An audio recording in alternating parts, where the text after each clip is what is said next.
yaa ngi koy wax sànq Burkina Faso bokk na ci dëkk yi nga xam ne ñoo gën a fës ci mbayum fraise fii ci Afrique de l'Ouest au niveau mondial. Je pense que Chine moo nekk au devant. ñooy les premiers producteurs. Sénégal naka la war a mën a def ba nekk au devant fii ci Afrique. Oui, déjà pour moi c'est pas très compliqué. En tout cas xaw ma beneen filière mais filière fraise pour organiser la filière fraise teg ko au devant déjà ñun fraisiens on est très en avance sur ça. Je dis pour ne pas dire qu'on a tout ce qu'il faut mais on a les bagages qu'il faut. Je m'explique. Par exemple boo jëlee dëkk mel ni Chine. Et États-Unis yaa moo nekkoon premier pays producteur de fraises mais Chine da ko détrôné si benn technique boo xam ne ñun technique boobu lañ nekkoon di xalaat depuis des années. moo nekk lan par exemple boo xoolee ils sont à 3,39 millions de tonnes en 2025. Déjà la Chine. États-Unis ñoo fekk si ko à 1,21 million de tonnes. Turquie nga xam ne kenn xameewu ko woon sax fraise ñëw na à plus de 700 000 tonnes. Donc ce qui fait quoi ça dit que à l'heure actuelle Chine am na benn programme bu ñu tuddee 200 000 hectares de fraises. Ça dit que 200 000 hectares la ñu war a installer pour produire ko fraise. 200 000 hectares boo ko xoolee boo jëlee par exemple dëkk mel ni Paris mën na 20 fois Paris pour rek wax la à quel point la ñu nekk di structuré wu. Donc ça veut dire que Sénégal.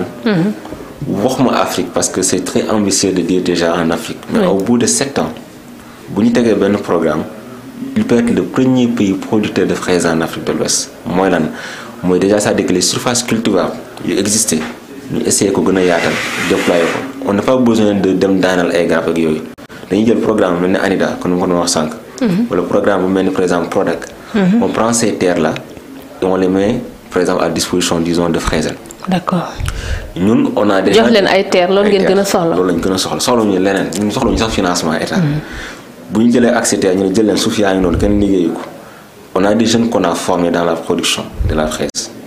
Déjà am nañu une base de données de 200 jeunes et notre objectif c'est de former 1000 jeunes dans la production de la fraise et 2500 femmes dans la transformation de la fraise parce que boo produire te transformer woo amul benn sens.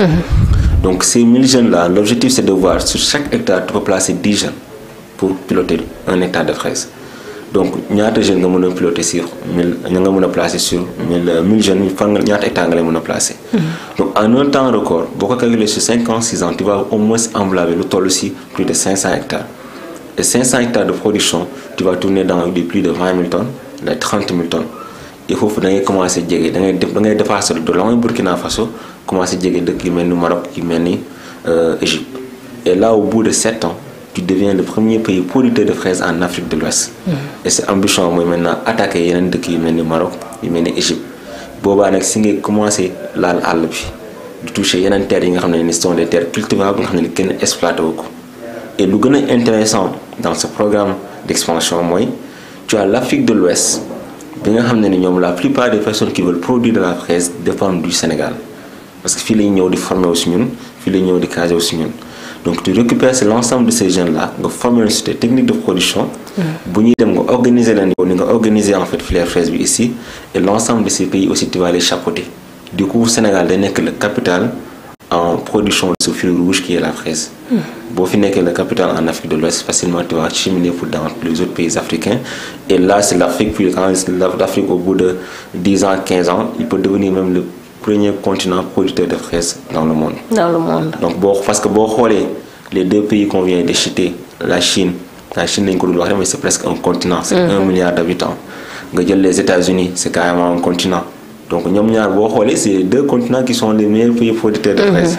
Donc quand maintenant l'Afrique va se réunir pour être un continent producteur de fraises on va dépasser de loin la Chine et